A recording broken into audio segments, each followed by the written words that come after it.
When we started formulating what the story was going to be for Ant-Man and the Wasp, we realized we're really making a sequel to two movies, to Ant-Man and also to Captain America Civil War, because we couldn't ignore what had happened to Scott Lang in Civil War, which is he took the Ant-Man suit to sort of help this Avengers infighting. And it struck me that that's Hank Pym's worst nightmare, is that Scott Lang, who he had entrusted with his Ant-Man technology, now is going to take it without asking and go fight with the Avengers. And of course, he ends up getting caught and put in this underwater prison, the Raft. So that gave us a really organic jumping off point, because the writers and I sat there and we talked about, well, how would Hank Pym react to that? How would Hope Van Dyne react to that? And also, how would Scott react to it?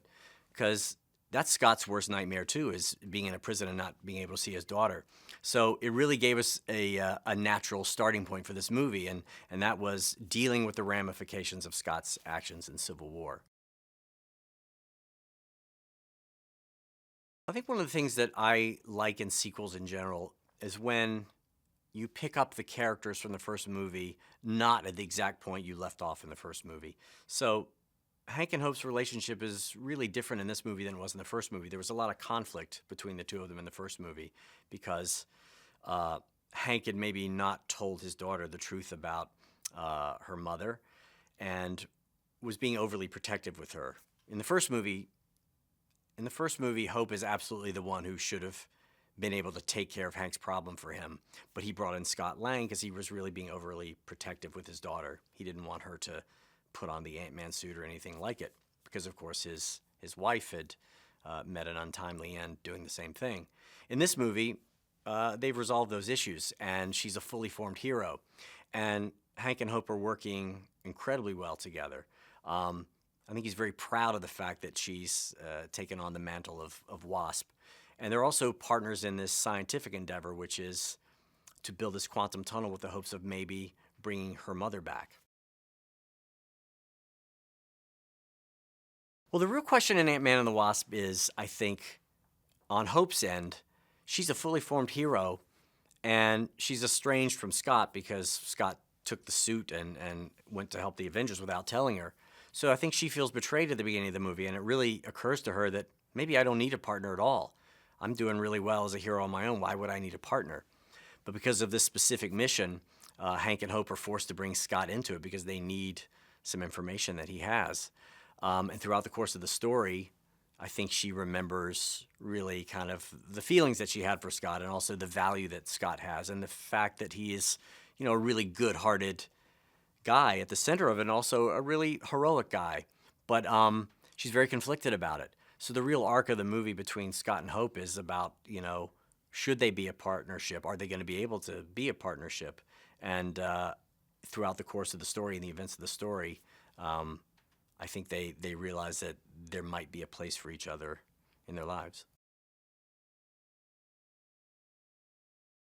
Paul Rudd is such a specific actor, and I really do think that he's a guy who can do anything, drama or comedy.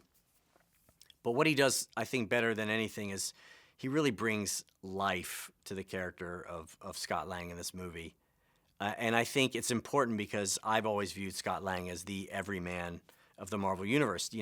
Scott Lang is not a billionaire. He's not a super scientist. He's a pretty normal guy. And, Ant-Man is really more about the suit, the technology.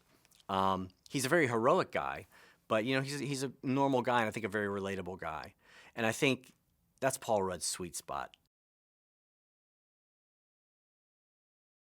Janet is a character in the comic books who's a really important character. As I said, she's one of the original Avengers. And when we were doing the flashback scene in the first movie, we didn't see Janet's face because she had the Wasp suit on and had the mask. But we did see her eyes, and I was thinking when we were figuring out who was going to double her in that movie, is like, if we ever got to do Janet in a movie, Michelle Pfeiffer would be great. And I didn't know at that point we were going to make a second movie, much less one that dealt with Janet.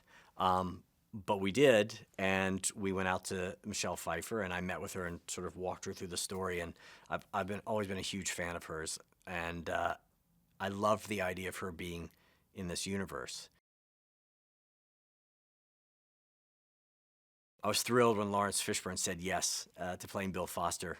I had no idea that Laurence Fishburne was such a comic book nerd. He'll go toe-to-toe with you about any Marvel hero. He just grew up reading the comics.